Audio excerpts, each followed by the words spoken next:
मूलाचरण करेंगे। ओम नमः सिद्धेभ्यः जय श्री ओम नमः सिद्धेभ्यः जय श्री ओम नमः सिद्धेभ्यः। मंगलम भगवान वीरो मंगलम गौतमो गणे मंगलम कुंद कुंदाद्यो जयेंद्रमोस्तु मंगलम। सर्वमंगल मांगल्यम सर्व कल्याण कारकम प्रधानम सर्वधर्माणां जैनम जयतु शासनम जैनम जयतु शासनम जैनम जयतु शासनम। तो परमात्म प्रकाश ग्रंथ हमारा चल रहा है। इसका दोहा नंबर 57 तक हमने पढ़ चुके हैं। आज हम 58 पढ़ेंगे। मैं आपको स्क्रीन शेयर करता हूँ।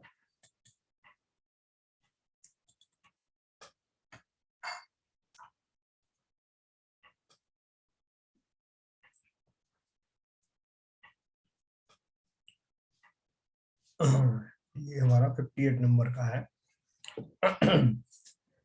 अप्पा बुझई दब्बुतू गुण पुणुदन सणुनाण पज्जय चौगई भाव तणु कम बिणिम्य जाणु।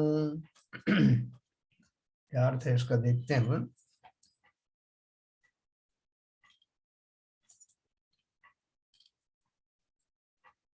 आगे जीव के विशेष पने कर द्रव्य गुण पर्याय कहते हैं। हे शिष्य, तू आत्मा को तो द्रव्य जान और दर्शन ज्ञान को गुण जान। दर्शन ज्ञान आदि जो गुण है वो सब गुण है।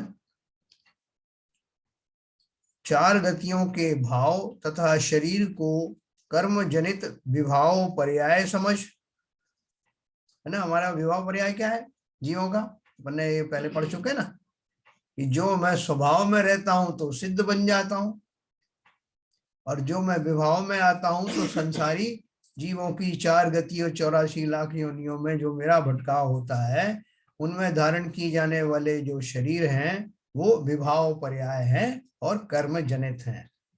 इसका विशेष व्याख्यान करते हैं। शुद्ध निश्चय नय कर शुद्ध बुद्ध अखंड स्वभाव आत्मा को तो तू द्रव्य जान। चेतन पने के सामान्य स्वभाव को दर्शन जान। अपन ना चेतन दर्शन, सामान्य अवलोकन को अपन दर्शन कहते हैं ना। और विशेषता से जान पना उसको ज्ञान समझ। जब सामान्य अवलोकन से देखी हुई वस्तुओं का विशेष ज्ञान होता है तो वो दर्शन फिर ज्ञान में परिवर्तित हो जाता है। ये दर्शन ज्ञान आत्मा के निज गुण हैं। उनमें ज्ञान के 8 भेद हैं। उनमें केवल ज्ञान तो पूर्ण है, अखंड है, शुद्ध है, तथा मति ज्ञान, श्रुत ज्ञान, अवधि ज्ञान, मने पर्याय ज्ञान, ये 4 ज्ञान तो सम्यक ज्ञान है। और कुमति, कुश्रुत, कुअवधि, ये 3 मिथ्या ज्ञान है। ये केवल की अपेक्षा यानी केवल ज्ञान की अपेक्षा 7 ही खंडित हैं। केवल ज्ञान एक संपूर्ण ज्ञान है, बाकी के सब खंडित ज्ञान है। अखंड नहीं है और सर्वथा शुद्ध नहीं है, अशुद्धता सहित है। क्योंकि केवल ज्ञान तक पहुंचने के पहले जो कुछ अशुद्धता रह जाती है, इसके कारण वो ज्ञान जो पर्याय है वो वैसी बनती है।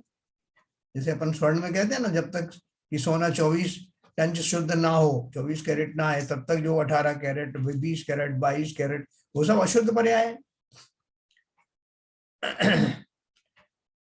सर्वथा शुद्ध नहीं है, अशुद्धता सहित है। इसलिए परमात्मा में एक केवल ज्ञान ही है। जब आत्मा परम हो गई तो उसका ज्ञान भी परम शुद्ध यानी केवल ज्ञान हो गया। पुद्गल में अमूर्त गुण नहीं पाए जाते, इस कारण पांचों की अपेक्षा, पुद्गल जो है उसमें काम कौन सा गुण होता है, उसमें ही तो मुख्य तौर से मूर्त गुण होता है, दिखाई देता है, दृष्टिगोचर होता है, उसका बड़ा साकार होता है। इसलिए पुद्गल में अमूर्त गुण नहीं पाए जाते। तो कहाँ पाए जाते हैं? इस कारण पांचों की अपेक्षा साधारण, पुद्गल की अपेक्षा असाधारण। यानी ये पांचों की अपेक्षा साधारण मतलब अमूर्त गुण की बात कर रहे हैं। बोल रहे हैं वो जो अमूर्त गुण जिसके कारण ऐसा आकार दिखाई नहीं देता जैसे बाह्य वस्तुओं का होता है, उसे अमूर्त गुण कहते हैं। वो अमूर्त गुण पुद्गल के अतिरिक्त पांचों द्रव्यों में एक कॉमन प्रॉपर्टी है, साधारण गुण है, वो सब अमूर्त ही रहते हैं, इंक्लूडिंग जीव। जीव, धर्म, अधर्म, आकाश, काल, है ना, उसमें पुद्गल को छोड़ करके बाकी सब अमूर्त हैं। और तो फिर वो जो मूर्तत्व गुण जो है वो किसका है? वो पुद्गल के लिए तो वो साधारण गुण है या विशेष गुण है, पुद्गल की अपेक्षा असाधारण गुण है। प्रदेशत्व गुण काल के बिना पांच द्रव्यों में पाया जाता है। प्रदेशत्व गुण है ना, अपन कल बात कर रहे थे, प्रदेशत्व गुण कहाँ पाया जाता है, किसमें पाया जाता है? काल के बिना पांच द्रव्यों में पाया जाता। इसलिए वो पुस्तक लिखी ना उन्होंने, ग्रंथ लिखा है कुंदकुंदाचार्य ने, पंचास्तिकाय। पंचास्तिकाय का अर्थ क्या है कि पांच वो द्रव्य जो अस्तिकाय रूप हैं, अर्थात जिनके बहुप्रदेश हैं, है ना। प्रदेशत्व गुण का यहाँ उन्होंने खाली उसका व्याख्या इस हिसाब से की है कि प्रदेशत्व गुण तो होता तो परमाणु में भी है, लेकिन यहाँ बहुप्रदेशी के हिसाब से बोल रहे हैं। प्रदेशत्व गुण काल के बिना पांच द्रव्यों में पाया जाता है। काल कैसा है? बहुप्रदेशी नहीं है, वो एक प्रदेशी है। क्योंकि अपन ने प्रदेश की क्या परिभाषा करी थी कि पुद्गल की सबसे सूक्ष्म अविभाज्य इकाई को परमाणु कहते हैं, और परमाणु जितना स्थान घेरता है उसको एक प्रदेश कहते हैं। ये हमारी परिभाषा है। तो इसलिए अब वो जो अणु है, कालाणु जो है, वो हर एक प्रदेश में एक ही कालाणु रहता है, उसकी उतनी अवगाहना रहती है, तो इसलिए वो एक प्रदेशी है, बहुप्रदेशी नहीं है। इसको दूसरी तरह से अपन प्रदेशत गुण को उन्होंने जीरो बता दिया। तो जीरो का अर्थ उनका कहने का यह है कि वो एक ही प्रदेश में समाहित है। तो प्रदेशत्व गुण काल के बिना पांच द्रव्यों में पाया जाता है, इसलिए पांच की अपेक्षा यह प्रदेश गुण साधारण है। सारे पांचों द्रव्य जो है काल को छोड़ के सब में ये समान रूप से, कॉमन रूप से पाया जाता है। क्या पाया जाता है? प्रदेशत्व गुण, अर्थात बहुप्रदेशी पना।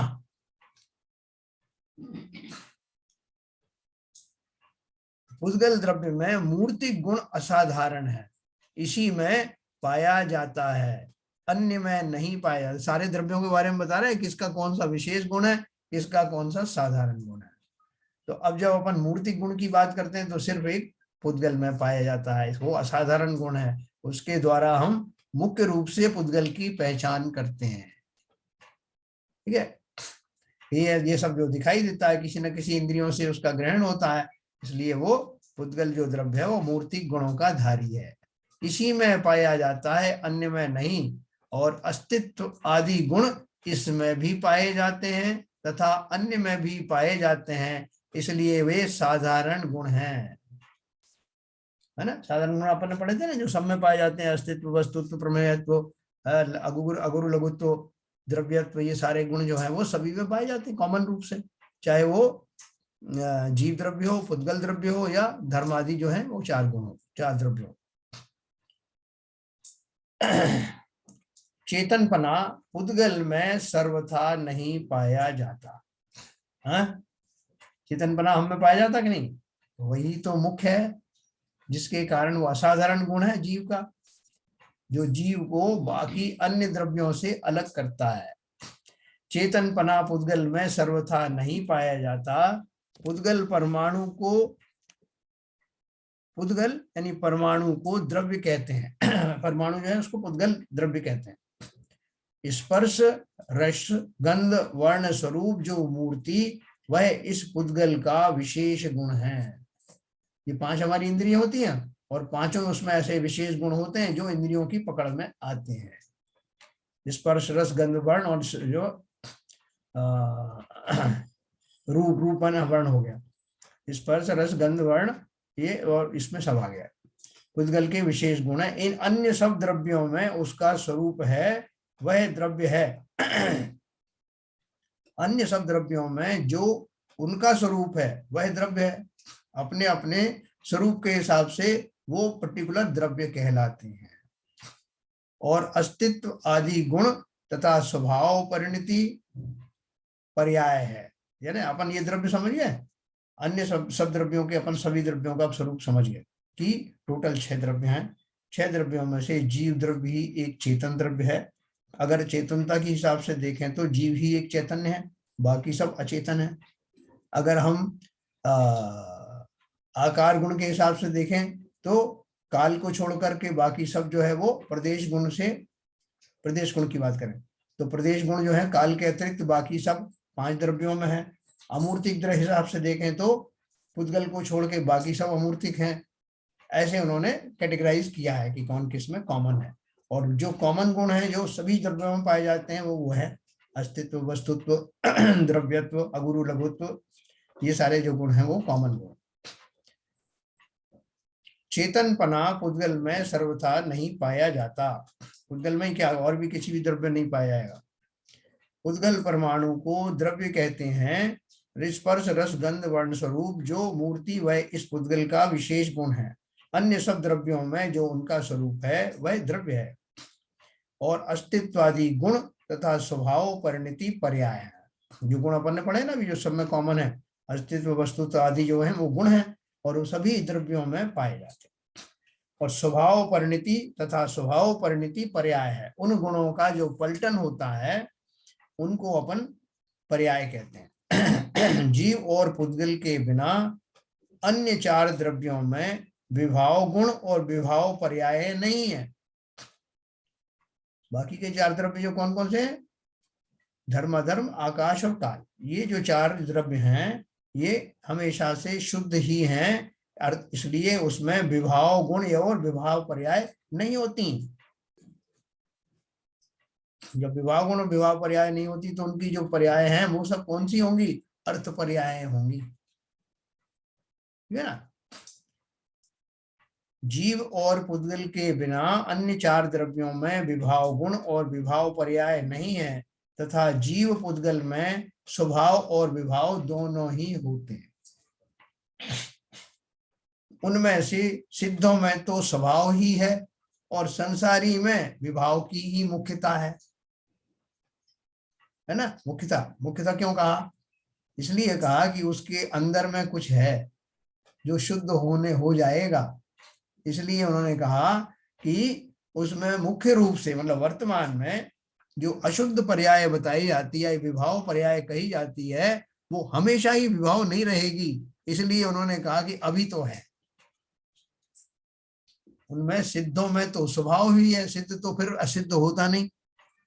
लेकिन जीव का जो संसारी दशा है उसमें बहुत सारी पलटन होती रहती है पर्यायों की, लेकिन उसमें थोड़ी कोई किंचित जो है वो स्वभाव पर्याय भी अभी दबी हुई है, विभाव पर्याय ही उजागर रहती है ज्यादातर। तो इसलिए उन्होंने कहा जीव पुद्गल में स्वभाव विभाव दोनों हैं, उनमें से सिद्धों में तो स्वभाव ही है और संसारी में विभाव की मुख्यता है।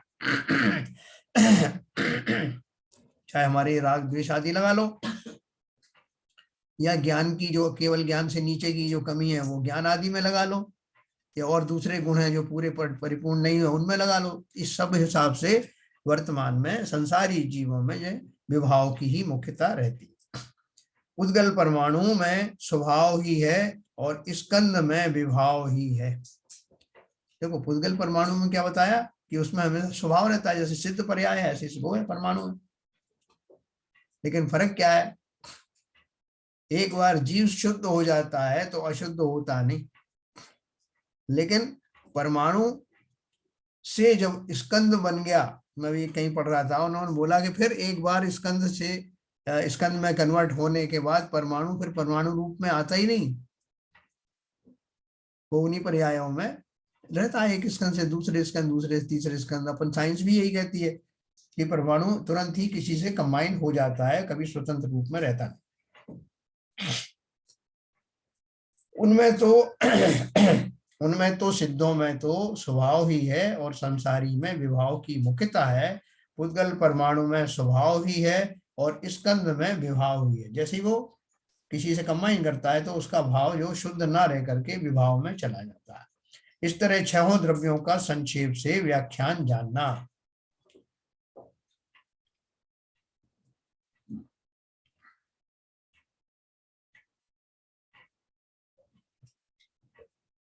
मेरे ख्याल से इसमें कोई ज्यादा सब समझने की बात नहीं है, इसलिए मैं एक दो और पढ़ूंगा फिर अपन अनम्यूट करेंगे। 59 जीवें कम अणाई जिय जणियऊ कम उण तेण कम में जीव भी जणियू नवी दो ही भी आई न जेण। क्या अर्थ है इसका? 59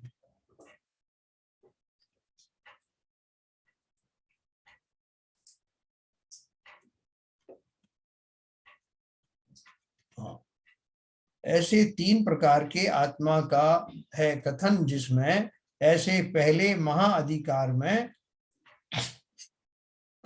द्रव्य गुण पर्याय के व्याख्यान की मुख्यता से 7वें स्थल में 3 दोहा सूत्र कहे। आगे आदर करने योग्य अतीन्द्रिय सुख से तन्मयी जो निर्विकल्प भाव उसकी प्राप्ति के लिए शुद्ध गुण पर्याय के व्याख्यान की मुख्यता से 8 दोहे कहते हैं। क्या बोल रहे हैं?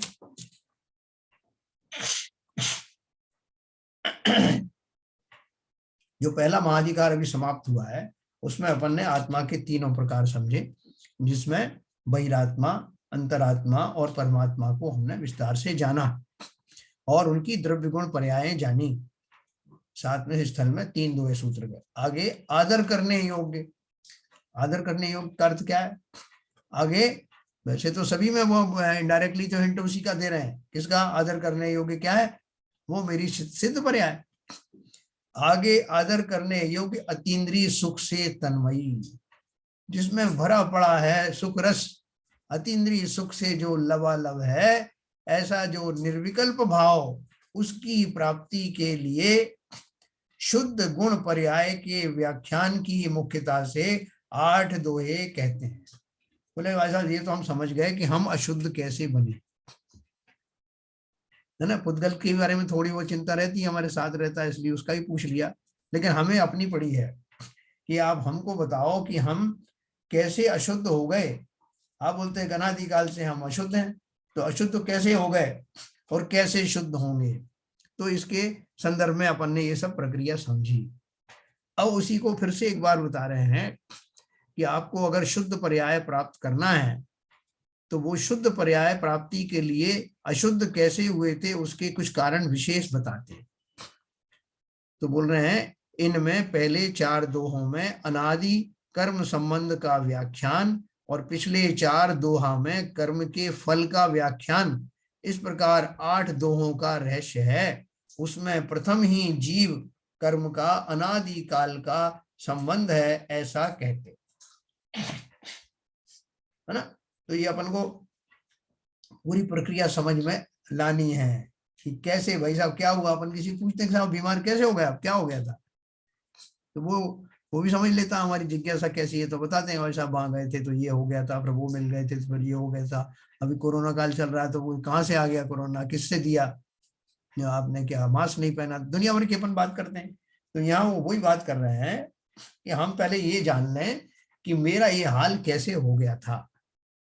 फिर अपन पूछते हैं आप तो ठीक हो ना, बोले हाँ ठीक होता जा रहा हूँ। ऐसे ही हम भी ठीक होते जा रहे हैं। अनादि काल से जिन कर्मों ने हमें बीमार कर रखा था वो जा रहे हैं। क्यों जा रहे हैं? क्योंकि उनकी औषधि मुझे पता लग गई है और अब मैं उसका भरपूर प्रयोग करने वाला हूं।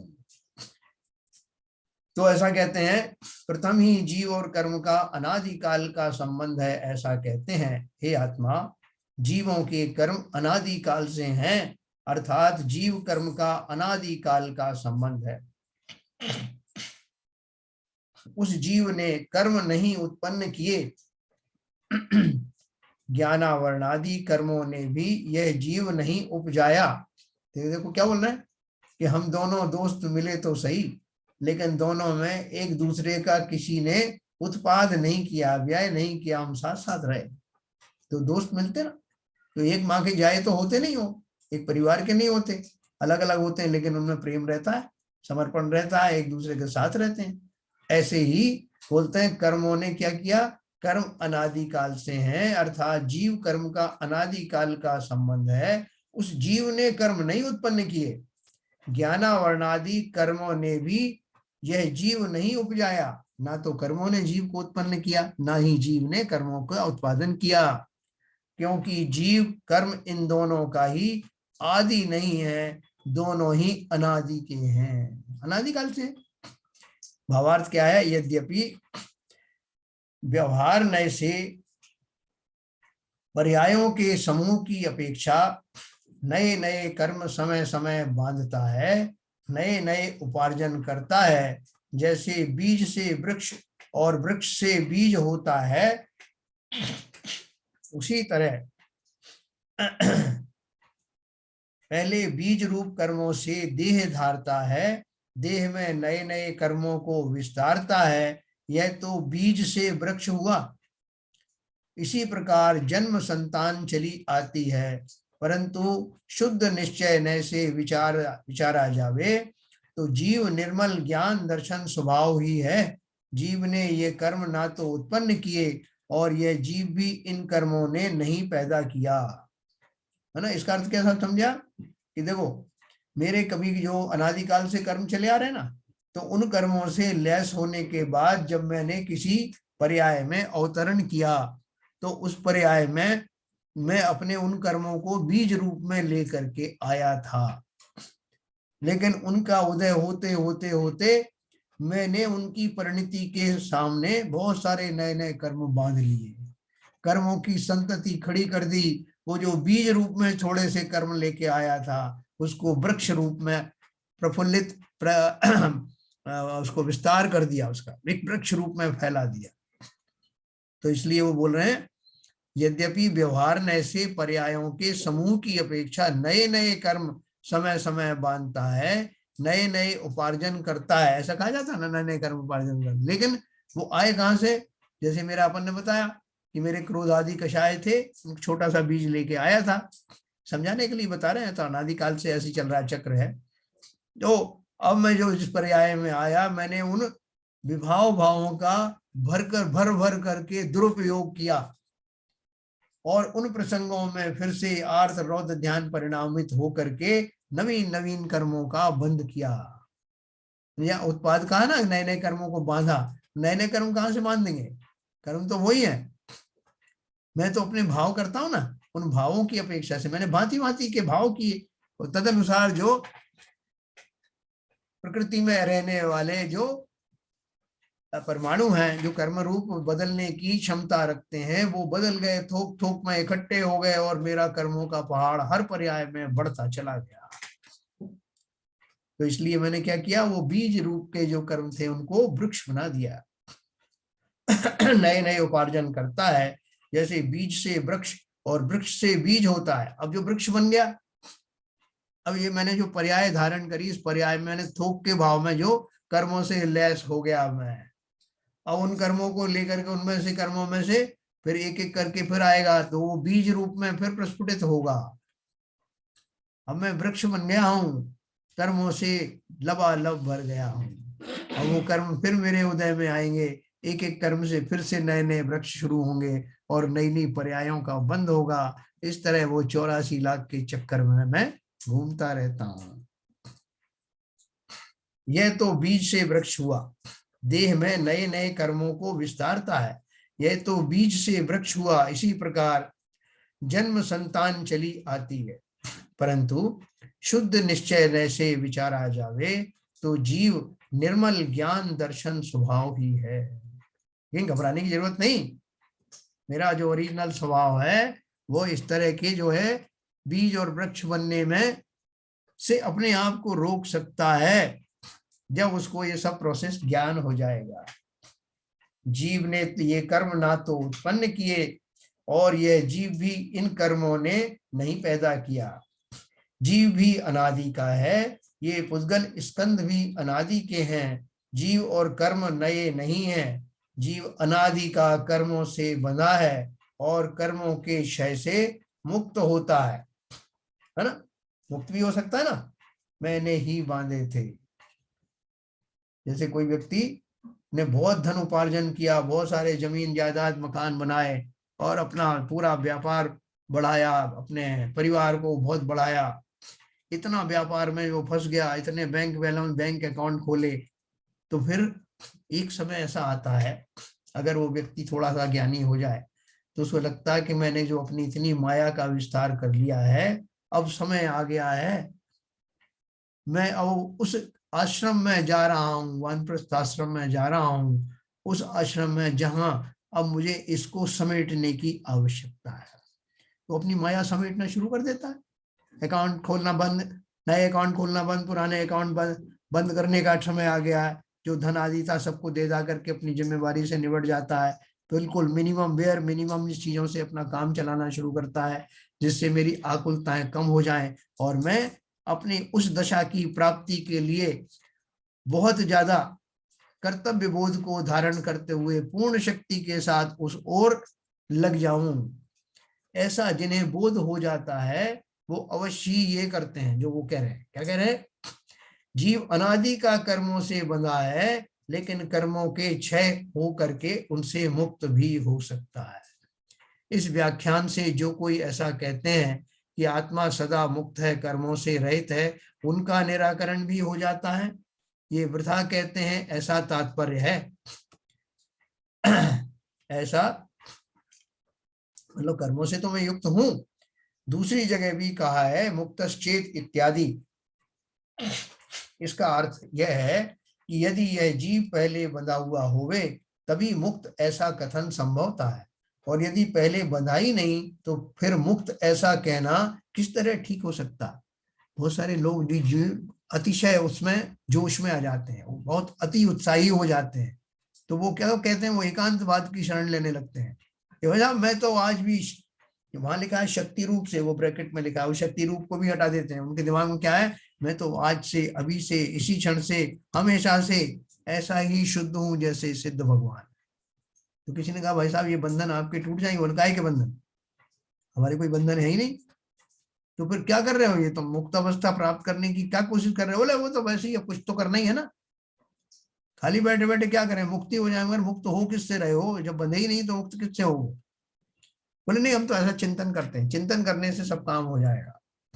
ऐसा नहीं है।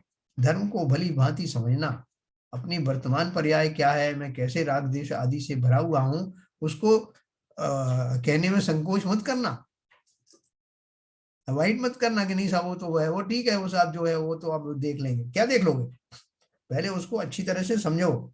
तो इसलिए बोले इसका अर्थ यह है कि यदि यह जीव पहले बंधा हुआ होवे तभी मुक्त, ऐसा कथन संभव होता है, और यदि पहले बंधा ही नहीं तो फिर मुक्त ऐसा कहना किस तरह ठीक हो सकता।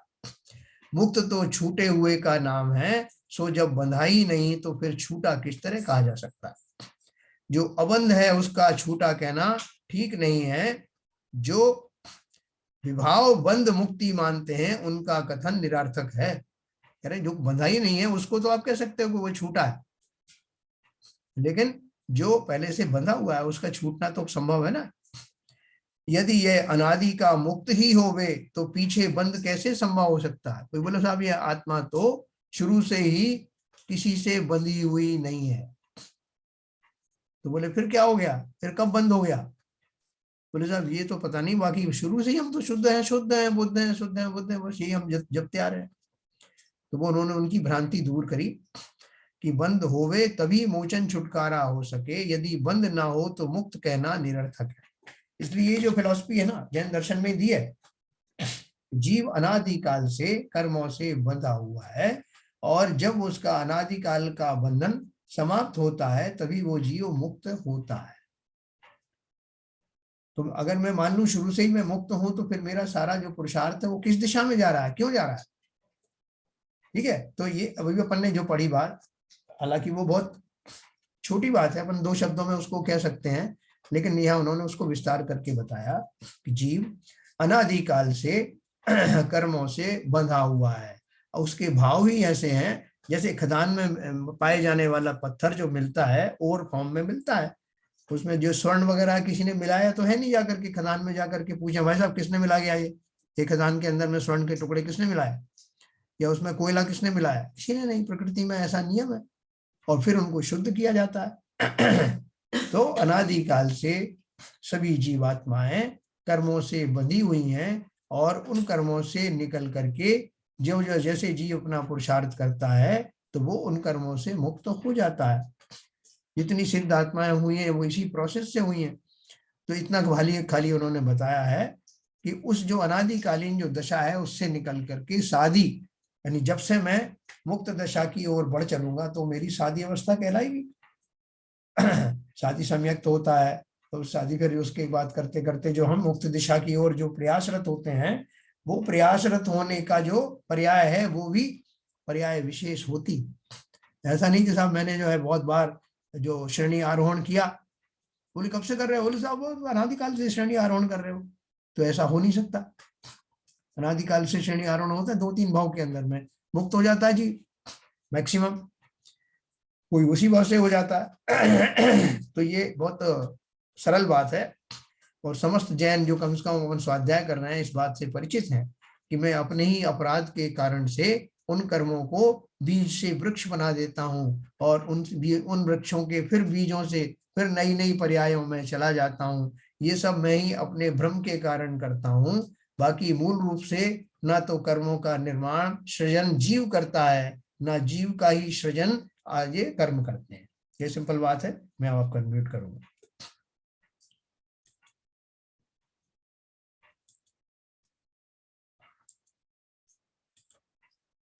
हाँ सर।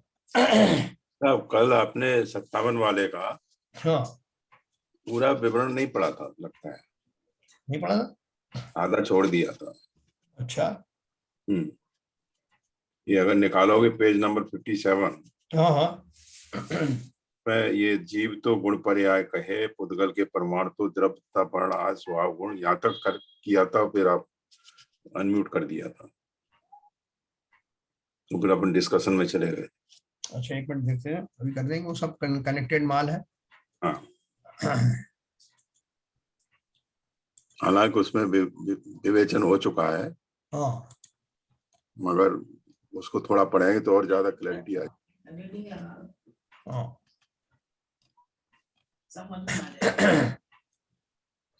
ये वाला 57 ना? जी हाँ, यहाँ से ये तो जीव के गुण। तो अपन ने अब यहाँ से बीच से लेते हैं इसमें। हाँ परमाणु शुद्ध द्रव्य में एक वर्ण, एक रस, एक गंध और शीत उष्ण में से एक तथा रूखे चिकने में से एक, ऐसे 2 स्पर्श, इस तरह 5 गुण तो मुख्य हैं। इनको आदि देकर अस्तित्वादि अनंत गुण हैं, वे स्वभाव गुण कहे जाते हैं। है ना? ये अपन ने यहाँ तक तो पढ़ा था, ये तो पक्का मुझे याद है। तो पढ़ा था, है ना? इसमें क्या था कि जो भी परमाणु है वो शुद्ध अवस्था में परमाणु जब अगर है तब भी उसमें मिनिमम ये गुण तो रहते ही हैं। एक वर्ण होगा उसका, कोई एक रस होगा, एक गंध होगी, शीत उष्ण में से कोई एक होगा और रूखे चिकने में से एक होगा। ऐसे 2 स्पर्श होते हैं। और इसके अलावा अस्तित्व आदि जो अनंत गुण है जो सभी द्रव्यों में पाए जाते हैं वो भी होते हैं उस परमाणु में। ये सब स्वभाव गुण कहे जाते हैं। और परमाणु का जो आकार वह स्वभाव द्रव्य व्यंजन पर्याय है। तो परमाणु का जो आकार है वो स्वभाव में है क्योंकि वो शुद्ध स्वभाव वाला हो गया, द्रव्य है, और मोटी पर्याय है प्रदेश की गुण प्रदेशत वाली जो पर्याय, इसलिए व्यंजन पर्याय है। व्यंजन पर्याय हो गई। हाँ, तथा वर्णादि गुण रूप परिणमन वह स्वभाव गुण व्यंजन पर्याय है। जो गुणों की जो परिणमन होता है उस और जो स्थूल रूप से होता है। अब स्थूल रूप से गुणों का परिणमन कैसे होता है मैं आपको भी बताऊंगा। वर्णादि गुण रूप परिणमन वह स्वभाव गुण व्यंजन पर्याय है। जैसे कि उसका जो ग्रॉस, अगर मैं उसकी एक एक चीज नहीं कहूँ कि वो षटगुणी हानि वाला होता है, ऐसा उसका जो प्रोसेस होता है वो नहीं कह करके सीधा सीधा कह दूंगा अभी ये कह रही थी ना ये खट्टी थी अब मीठी हो गई, अर्थात उसका रस गुण जो है वो खट्टे से मीठा हो गया, ये स्थूल पर्याय है। मेरी किसी न किसी इंद्री के जो विषय बन रहा है, चेक करके देख के पता लगा लो, इसलिए वो मोटी पर्याय है। और मोटी पर्याय है इसलिए उसको अपन व्यंजन पर्याय कहते हैं। गुणों की है लेकिन मगर उनके जो गुणों में जो चेंज आ रहा है वो सूक्ष्म है, वो दृष्ट रूप नहीं है, प्रदेशात्मक नहीं है। हाँ, तो अर्थ पर्याय होना चाहिए ना। नहीं, अर्थ पर्याय वो होगी जो उसकी जो हमारे उसमें वो नहीं आती कि जो वो जो रस गुण था, मान लीजिए रस गुण था, वो खट्टे से मीठे बनने के बीच का जो प्रोसेस चला जी, वो प्रोसेस जो है वो मुझे नहीं पता कि कैसे कैसे एक उसका शक्ति जो है बढ़ के और मीठेपन की ओर चली गई, दूसरी शक्ति का प्रतिभाग आया तो फिर और मीठेपन की तरफ चली गई। ये जो क्रमिक विकास हुआ उसके गुणों में वो केवल ज्ञान गम्य है। लेकिन मुझे तो इतना मालूम, जब मीठा हो गया तब मैं कहूंगा। फिर थोड़ी देर पहले चखाई, बोले साहब ये खट मिठा है, थोड़ा खट्टा है, थोड़ा मीठा है, क्योंकि मेरी इंद्रियों का लिमिटेशन है कि जब उसमें ग्रॉस चेंज हो जाता है तभी मैं उसको स्वीकार करता हूँ। इसका मतलब जो ज्ञान में मतलब इंद्रियों के ज्ञान में आ जाए तो वो व्यंजन पर्याय में उसका परिभाषित हो जाता है। व्यंजन पर्याय मुख्य रूप से ऐसा। तो वर्णादि स्वभाव गुण में आ गया। अपन ने कल वही तो सब पढ़ा था, स्वभाव गुण व्यंजन पर्याय क्या है। नहीं, आपने उससे विवेचन तो हुआ था, मगर जो जो इसमें अभी लिखा हुआ है, जो स्पष्ट रूप से यहाँ भी एक्सप्लेन किया है, ये वाले 4-5 लाइन रह गई थी। अपन दोबारा पढ़ देते हैं, कोई दिक्कत नहीं। वर्णादि गुण रूप परिणमन में स्वभाव गुण व्यंजन पर्याय है। जीव और पुद्गल इन दोनों में तो स्वभाव और विभाव दोनों हैं, तथा धर्म अधर्म आकाश काल इन चारों में अस्तित्व आदि स्वभाव गुण ही हैं। क्या बोला, जीव और पुद्गल सिर्फ 2 द्रव्यों में ही विभाव और स्वभाव परिणमन होता है, बाकी के जो 4 द्रव्य उनमें स्वभाव परिणमन ही होता है, ठीक है ना। अर्थात अर्थ पर्याय षटगुणी हानि वृद्धि रूप स्वभाव पर्याय तो सभी के है जी, सभी के ना, जिसमें मैंने आपको उसका उदाहरण बताया। सही है। धर्माधिक 4 पदार्थों के विभाव गुण पर्याय नहीं है। आकाश के घटाकाश मठाकाश इत्यादि की जो कहावत है वह उपचार मात्र है। ये षट द्रव्यों के गुण पर्याय कहे हैं। इन षट द्रव्यों में जो शुद्ध गुण शुद्ध पर्याय सहित जो शुद्ध जीव द्रव्य है वही उपादेय है, आराधने योग्य। अपन ने ये तक पढ़ा था, क्योंकि अपन कंक्लूड किए बिना अपन अनम्यूट करते नहीं। अच्छा, हो सकता है मेरे को ऐसा ध्यान, जब तक वो उसका एंड पॉइंट नहीं आ जाता तब तक मैं चेंज ओवर करता नहीं।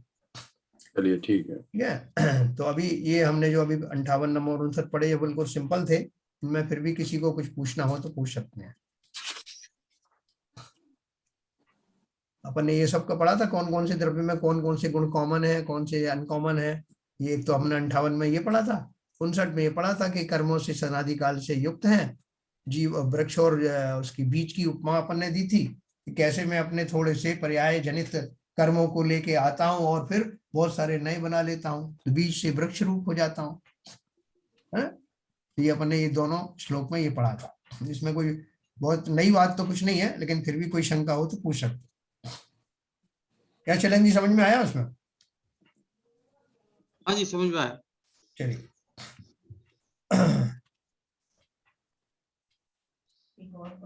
एक मैं और पढ़ूंगा, और देखो ये सब कनेक्टेड है।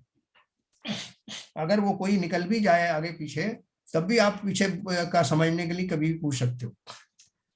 तो देखो 60 नंबर का अपन पढ़ते हैं। अभी आपको बहुत अच्छे समझ में आया होगा कि हम बिल्कुल बेसिक पे आ गए। अनादिकाल से मैं कर्मों से जुड़ा हुआ हूं, और मेरे जो भाव जब तक वो उस योग्य नहीं हो जाते, जब कर्मों से मुक्ति होना शुरू होती है, तब तक मैं नए नए विभाव परिणामों के द्वारा फिर से अपने लिए नए नई पर्यायों का सृजन करता हूं। फलतः संसार में ही भटकता रहता हूं, लेकिन मैं इनसे मुक्त हो सकता हूं।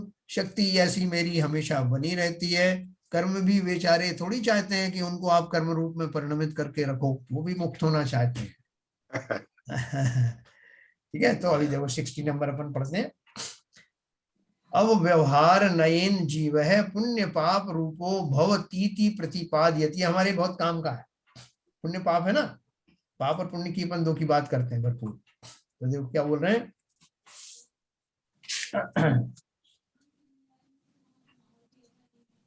60 नंबर। हेउ बहुहारे जीवनौ हेउ लहे बिणिकम्मु बहु भी भावे परिणवई तेणिज धम्मु अहम्मु।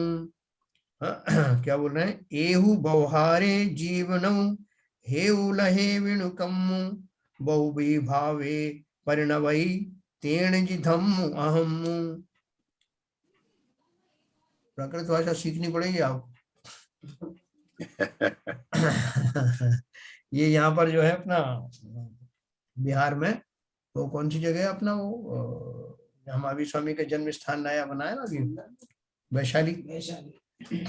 वहां पे जो है उन्होंने प्राकृत सिखाने का एक केंद्र खोला है। बहुत सारे लोग सीख रहे हैं वहां। क्या है, बहुत से देखो कितने लोग जिज्ञासु हैं कि वो जब देखते हैं कि हमारे जो ज्यादातर ग्रंथ जो हैं वो इसमें ही है, प्राकृत में है, तो क्यों ना असली भाषा का आनंद लिया जाए। वो असली भाषा सीखने के लिए प्राकृत सीख के आते हैं और फिर प्राकृत में वो ग्रंथ पढ़ते हैं। क्योंकि क्या है, देखो जब भी किसी चीज का अनुवाद किया जाता है तो थोड़ा डाइल्यूशन तो आता है, डेविएशन भी आएगा। तो उसमें वो रस नहीं आता। अभी हम जो पढ़ते हैं, देखो जो समाचार वगैरह जो पढ़ेंगे तो उसमें पहले ये प्राकृत में है, फिर संस्कृत में टीका की गई है, फिर किसी ने उसको गुजराती में टीका की, फिर उसका फिर हिंदी में जो है रूपांतरण हुआ। ऐसे करते करते जो है वो उसका जो उतना आनंद जो ओरिजिनल में आता है ना, बहुत सारे लोग आ जो करते हैं ना, उनको वास्तव में आनंद आता है। उनके शब्दों के अंदर जब घुसते हैं तो अपने आप मुंह से आहा निकलने लगती है। ये तो हम लोग तो बिल्कुल सुपरफिशियल उसकी आधार पे समझते हैं, तब भी हमें आनंद आता है। तो इसलिए प्राकृत नहीं तो संस्कृत तो सीख ही लेंगे। हम सबने 11वीं 12वीं तक तो संस्कृत पढ़ी है। हाँ, ये कभी कभी प्राकृत में जो समझ में आ जाता है ना, जी हाँ, आप थोड़ा सा नीचे देखोगे तो समझ में आने लग जाता है। हाँ, जैसे नीचे संस्कृत वाले में देखोगे तो ऊपर भी थोड़ा मीनिंग समझ में आने लगता है। और कई बार संस्कृत की मुश्किल होती है और वो प्राकृत से सरल दिखाई देता है। हाँ।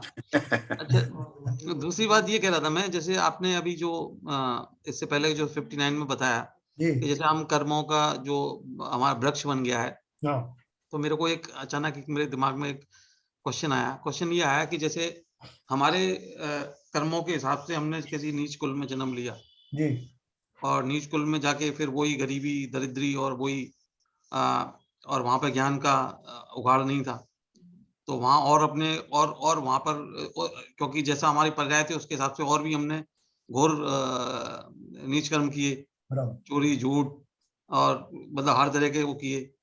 तो उसमें मेरा क्वेश्चन ये था कि एक तो हम जैसे इस नीच कुल में जन्म लिया, तो हमारे कर्मों का जो हमसे हमारे को जो उपादान शक्ति की वजह से हम ऐसा जन्म लिया, ऐसी जगह जन्म लिया, और फिर हमको वो पर्याय की वजह से और उस वजह से हमको और क्योंकि वहां ज्ञान का उगाड़ नहीं होगा तो और ऐसे ही लोगों की संगति रहेगी तो और भी हम नीच कर्म में लगे रहेंगे और भी पाप कर्मों में लगे रहेंगे, ज्यादा लगे रहेंगे। मैं ये नहीं कह रहा हूँ कि उच्च कुल में नहीं करते, मैं एक साधारण बात बोल रहा हूँ, क्योंकि वहां हमको ज्ञान नहीं रहता। कोई आदमी जैसे कोई एक पर्टिकुलर एक कम समाज है वो पूरी चोरी की काम में लगी हुई है, समझ गया कोई तो फिर उसमें मतलब क्योंकि ये तो आदमी ने चुना नहीं था, वो तो अपने कर्मों ने चुना था, ऐसे भव में आए, तो उसका कैसे निराकरण हो, कौन से भव में जाके निराकरण होगा उसका? ये तो चलते ही रहेगा, ये तो मतलब और भी वो और भी बढ़ता ही जाएगा उसका। बहुत बहुत बढ़िया बात आपने कही। देखो अपन ने एक बार मैंने इस प्रश्न को आपको समझाया था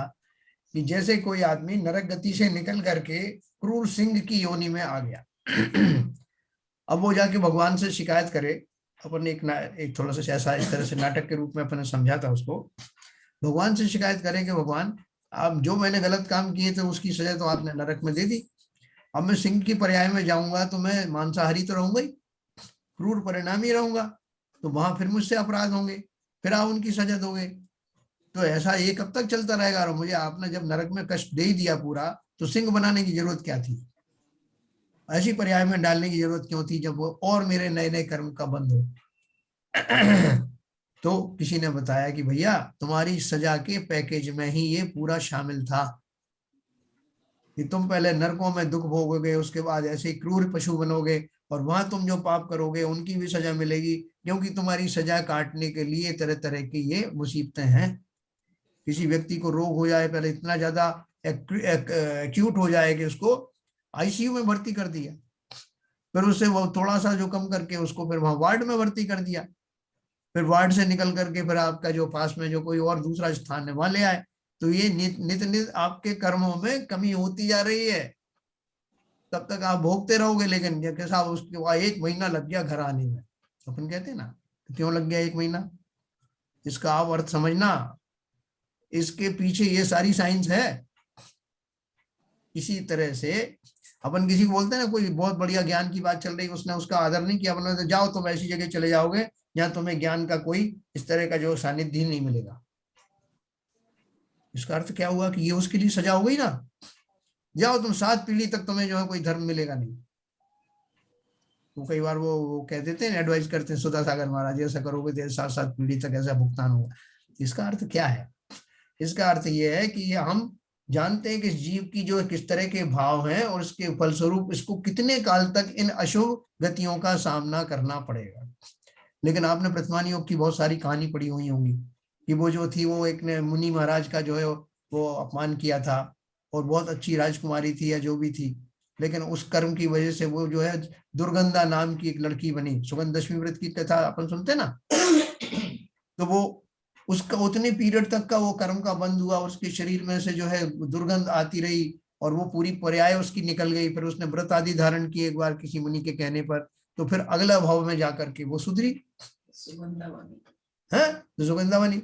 ऐसे ही जो आपने प्रश्न पूछा वो वैलिड प्रश्न है आपका।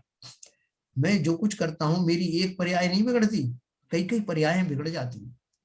उनके नहीं तुम्हारे 7 कुल बिगड़ जाएंगे, तुम्हारी पीढ़ियां जो है पीढ़ी पीढ़ी ऐसी होगी। तो उसका अर्थ यही है कि मैंने कितनी इंटेंसिटी वाले घोर अपराध किए होंगे, तो वो कितने समय तक वो चलते रहते हैं, उस बीच में कितनी पर्याय निकल जाती। लेकिन आपने ये भी देखा है कि कोई ऐसा खोटी कुल में जन्म लेने के बाद भी कोई व्यक्ति जिसकी कालब्धि आ गई है, वो वहां रह करके सोचता है कि अरे मैं ये क्या कर रहा हूं।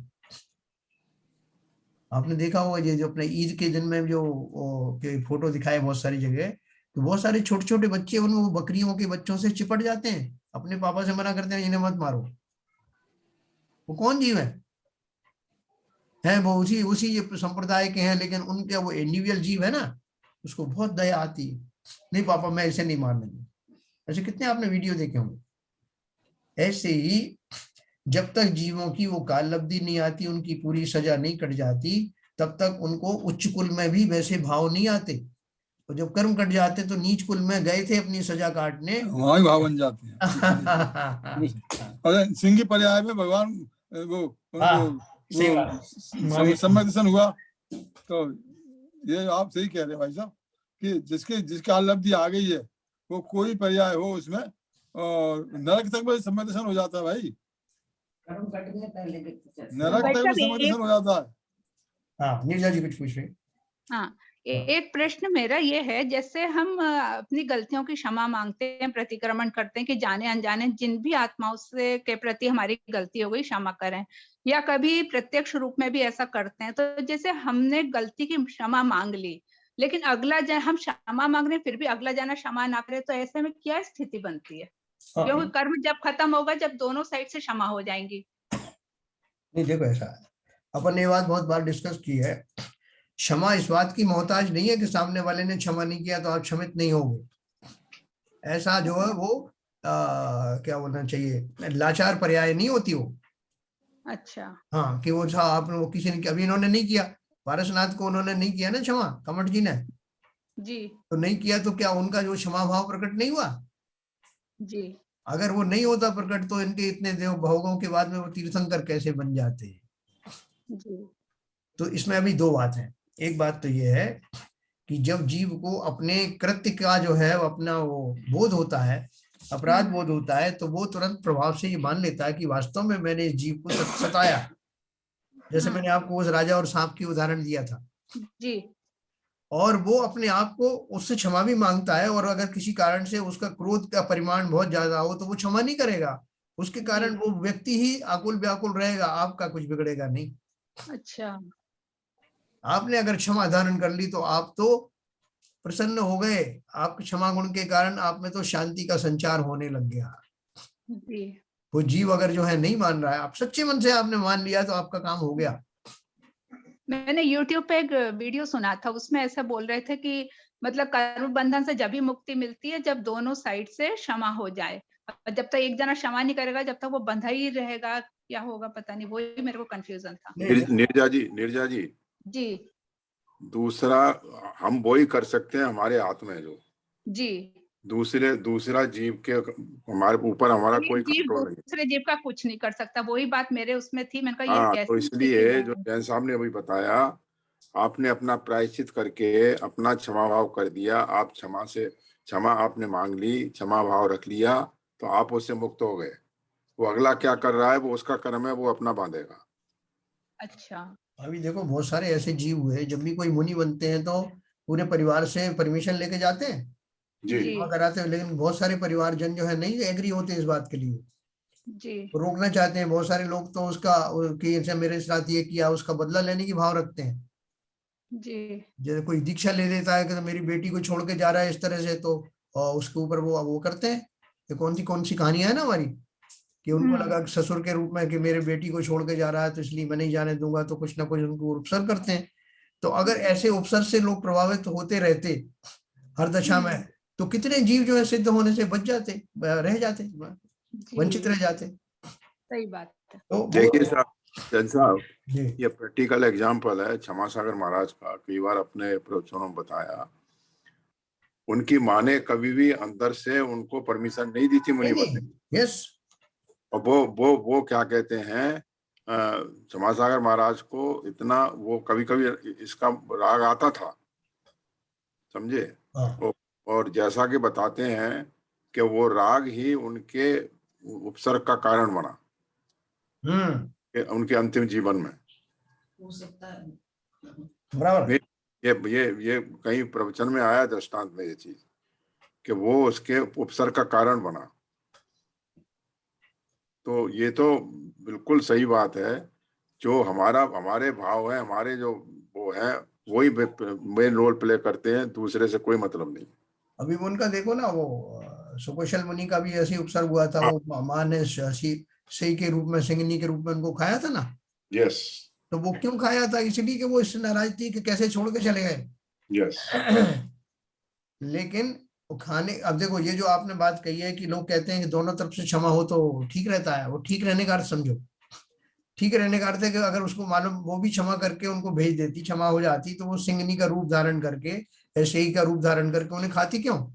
यस तो दोनों तरफ से मुक्त हो जाते, उनका उपसर्ग नहीं होता और ये अपने भावों से शुद्ध हो जाती। तो वो उस अपेक्षा से कहा है कि अगर दोनों तरफ से क्षमा हो जाती है तो दोनों का भला होता है।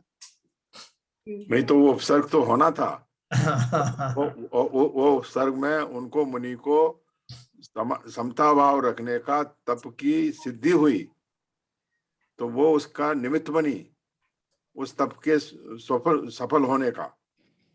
क्योंकि वो उपसर्ग हुआ, उपसर्ग उन्होंने सहा और उसको समता से उन्होंने धारण किया, तो वो उसका निमित्त बनी। साहब, दूसरा इसका पहलू ये भी है। यही है, गजकुमार मुनि के सिर पे जो सिगड़ी जलाई थी वो उनके ससुर ने जलाई थी, यस कि मेरी बेटी को छोड़ करके तू यहाँ मुनि बन गया। और इतिहास जानता है कि उन्होंने उनको अगर क्षमा नहीं किया होता तो उसी भाव से मोक्ष नहीं जा सकते थे। बिल्कुल सही बात। अच्छा, मेरा एक क्वेश्चन और था इसे क्षमा से रिलेटेड। ये क्षमा फिजिकली जाके क्षमा मांगे या कार्ड भेजे, या फिर ग्लानि भाव भर के ना उस कर्म को ना करने की हम वो लें कि भाई ऐसा हमसे नहीं होनी चाहिए, गलती हो गई, और कभी मौका मिले तो क्षमा मांग लें। तो मतलब ये फिजिकली जाके क्षमा मांगना ही मांगना है कि हम यदि आत्मग्लानि से भर जाएं और उस कर्म को, उस कृत्य को दोबारा ना करने के प्रति अपनी मतलब अपनी आकांक्षा रखें, तो वो भी एक क्षमा भावी है। देखो, अपन ने क्षमा वाणी का जब जो अपना बनाया था, मैंने इसको बहुत विस्तार से एक दिन पूरा क्षमा वाणी के ऊपर लिया था। आपको याद हो तो ये सारी बातें अपन ने उस दिन चर्चा में की थी। तो अभी तो समय हो रहा है, लेकिन आपको ब्रीफ में आप फिर से पूछिए एक बार, कैसे क्षमा मांगी जाए। मतलब क्षमा जैसे कभी, जैसे हमारे किसी के प्रति दुर्भाव हुआ और कोई ऐसी घटना हुई, और उस घटना के बाद में हम आत्मग्लानि से भर गए, यार ये गलती हो गई हमसे, हमने कर दी गलती, और उस समय मौका नहीं मिला, या वो सामने वाला गुस्से में है, तो हम मौके को तलाशते रहे कि कभी ऐसा मौका आएगा तो मैं क्षमा मांग लूंगा। लेकिन मेरे मन में वो दुर्भावना खत्म हो गई और मैंने आगे से वैसी नहीं करने की आकांक्षा प्रकट की कि आगे से ऐसा नहीं होना चाहिए मेरे से, तो वो भी तो क्षमा भाव में ही आ जाते। तो 90% तो वही क्षमा है, 90% तो वही है। ये तो उपचार से कहा जाता है कि उस व्यक्ति को जिसको आपने आहत किया है, उससे अगर संभव हो तो अवश्य क्षमा मांग लो। अभी मान लीजिए कि उनमें से, हम दोनों में से कोई एक व्यक्ति सुधार गया, स्वर्ग चला गया उस बीच में, मतलब उसका प्राणांत हो गया, और आपके मन में ही रह गई, या तो कि उससे क्षमा मांगी जाए, या उसके जाने के बाद आपके मन में ही अपराध बोध हुआ, ये कंडीशन भी हो सकती ना। तो आप किससे क्षमा मांगेंगे? क्षमा मांगने वाले का प्राणांत हो गया है, क्षमा करने वाले का हो गया, तो इस स्थिति में क्या क्षमा का प्रोसेस रुक जाएगा? है ना। उस स्थिति में आपने जो कहा, अपनी पूरी ताकत से, पूरी सामर्थ्य के साथ में अपने संपूर्ण विभावों को सामने ला करके रियलाइज करते हुए और उस आत्मा से क्षमा मांगना। वो आत्मा तो यही है ना, लोक में ही है, कहाँ गई? भले ही फिजिकली आप नहीं मांग सकते, लिखित में पढ़त में नहीं मांग सकते। अब कोई पशु है, पशु के ऊपर में आपने बहुत अत्याचार किया तो उसको तो लिखित में नहीं दे सकते ना, तो भाई साहब शेर जी मैंने आपका ये जी दुखाया, ये लो लिखित में। तो मूलतः जो है जीव भी, जो तिर्यंच आदि हैं, वो भी आपके भावों को समझते हैं। भाव पूर्वक जो है जब क्षमा मांगोगे, जीवों के सबके समझ में आता है कि आप क्या कह रहे हैं। नहीं, बात ये है शैलेश जी, जो एक तो मेन 90% तो आपने अपना काम कर दिया, मगर अगर परिस्थितियां अलाउ करती हैं, उसके समझ उससे आप क्षमा मांग लेते हैं, तो ये व्यवहार रूप से क्या कहते हैं, उस प्रोसेस का कंप्लीशन हो जाता है और आपको ये आत्म शांति मिलती है कि भाई इस आदमी से मैंने क्षमा मांग ली। और वो उस समय उस दूसरे व्यक्ति के अगर भाव शुद्ध हुए हैं और वो रियलाइज कर रहा है कि इसने क्षमा कर दिया है मेरे को, तो वो भी, उसके भी भाव सुधरते हैं और इससे क्या कहते हैं, दोनों तरफ का एक बैलेंस पैदा होता है। ये बहुत सही कहा, ये एडिशनल बात है, ये भी जरूरी है, ये मैं कहना रह गया मुझसे। तो वो एडिशनल वो है, उससे होने से वो भी समझ जाता है आगे से जो व्यावहारिक संबंध है और एक दूसरे के जीव के बीच में जो द्वेष भाव है, वो खत्म होने से और कर्मों का बंद होना कम हो जाता है। जहां तक संभव हो ऐसा करना चाहिए। यस। लेकिन मैंने ये क्वेश्चन इसीलिए पूछा, सिविजन साहब, कि हम बहुत ज्यादा जोर उस बात नहीं, आपने क्षमा मांगे और सामने वाला क्षमा दे, तो हम पहले तो अपनी आत्मग्लानि और अपनी आत्मा के अपना अंदर वो विकार को दूर करते हुए कि भाई कि ये हमसे गलती हुई है और ये हमसे दोबारा नहीं होनी चाहिए, और उस भाव को निर्मल करते हुए और मौका पाते ही क्षमा भी मांगे। लेकिन ये, क्योंकि वो क्षमा वही है कि क्षमा, यदि आपके भावों में क्षमा आ जाए, आपका क्रोध शांत हो जाए, यदि आपने कोई गलत काम किया है तो उसमें आपका ग्लानि भाव, आपका मतलब वो भाव आ जाए कि ग्लानि भाव आ जाए कि ये मेरी गलती हो गई। जब ये क्षमा वाणी का प्रवचन हुआ था, उसमें सारी बातें ये स्पष्ट की थी कि आप कई हमारे पास साधन है, हम अपना आत्मचिंतन करके उसका क्षमा मांगे। अगर हम मंदिर में जाके प्रतिमा के सामने भी अपना प्रायश्चित करके क्षमा मांगते हैं, वो भी एक साधन बताया था। ये अपनी जिम्मेदारी पहले 90% 99% पूरी करो, उसके बाद उस जिसके साथ ऐसा हुआ है, चाहे वो मनुष्य योनि में है चाहे किसी भी योनि में, उसको भी समझ अगर क्षमा मांग सकते हैं तो आपका कार्य एडेड पूरा कंप्लीट होता है। ये सब प्रवचन में उस समय जैन साहब ने बताया था। एक बार देखो, मैं बहुत यंग था उस टाइम, मेरी उम्र होगी 30 से कम ही थी, तो रावत भाटा की बात है। में हम दो दोस्त थे, तो उसको मैंने कुछ ऐसी थोड़े कठोर वचन बोल दिए और मैं आ गया घर, मेरी ड्यूटी खत्म हो गई, कोई शिफ्ट चल रही थी। उसके बाद मुझे रियलाइज हुआ घर पे कि मुझे ऐसा नहीं करना चाहिए था, मैं गलत किया। उसी टाइम वो प्लांट की जो बसें चलती हैं, तो एक पर्टिकुलर बस जो उस टाइम जा रही थी, उसमें मैं बैठा और सीधा वहां पहुंचा। जब रात हो चुकी थी, रात को जाके मैंने उसको पकड़ा, मैंने कहा यार मैं तुमसे क्षमा मांगने आया, मैंने तुमको ऐसे ऐसे बोल दिया। तो उसने क्या जवाब दिया, उसने बोला मैं तुम्हें जानता हूँ और मुझे ये भी पता था कि तुम आओगे। ये कुछ टेलीपैथी भी होती है सर। जैसा मैंने आपको एग्जांपल दिया था जी, मेरे एक साथी थे नरोरा में, हाँ, और सन 80 में क्या कहते हैं द्वेष भाव रखते थे। मैंने कभी उनके साथ द्वेष भाव नहीं रखा, हाँ, और कब तक रखे रहे, 2010 तक, 2009 तक। 2009 में और मेरे पास आके क्या कहते हैं, क्या क्या बिताती बताई उनके, मैं कह नहीं सकता हूँ। अपने आप आके, जब हमेशा मैंने उनको क्षमा भाव रखा, कभी हमने द्वेष भाव नहीं रखा, और वो अपने आप जीव आया और उसने एक्सेप्ट किया और उसके रोया मेरे सामने आके। हाँ, आपने बताया था, समझे? तो ऐसा भी होता है सरेन जी। चलिए ये तो बहुत बढ़िया टॉपिक है, अपन कभी भी इसके ऊपर चर्चा कर सकते हैं, हर समय कर सकते हैं। तो अभी आज का जो टॉपिक है सबके समझ में आया होगा। अभी आज बहुत कठिन बात तो थी नहीं, लेकिन बेसिक बातें थी। नहीं, बहुत जरूरी थी साहब। अच्छा विवेचन हो रहा है, धीरे धीरे रास्ते पे बढ़ रहे हैं अपनी। तो हम अपने वृक्ष को और ज्यादा घना नहीं होने दें, बढ़ने ना दें, इन कर्मों को जहां तहां रोक दें। उनको जो बीज है, हमें तो बीज भी नष्ट करना है। इसलिए बीज का अर्थ क्या है, वो जो भाव है भावों की उत्पत्ति जो उद्गम स्थान से जहां से उत्पन्न होते थे, जिन कारणों से होते थे, उन कारणों को ही समाप्त कर देना है। और हम सब इस कार्य में पूरी तरह सक्षम हैं। हम उनकी संतान हैं, उन अनंत सिद्धों की, जिन्होंने ये कार्य कह के नहीं करके दिखाया। तो हम सब भी उसी मार्ग पर बढ़े। इसी भावना के साथ आज की बात समाप्त करते हैं। जिनवाणी स्तुति करें। ललित जी नहीं है शायद। मिथ्यात्म नाश को क्या है क्या? ललित जी है क्या?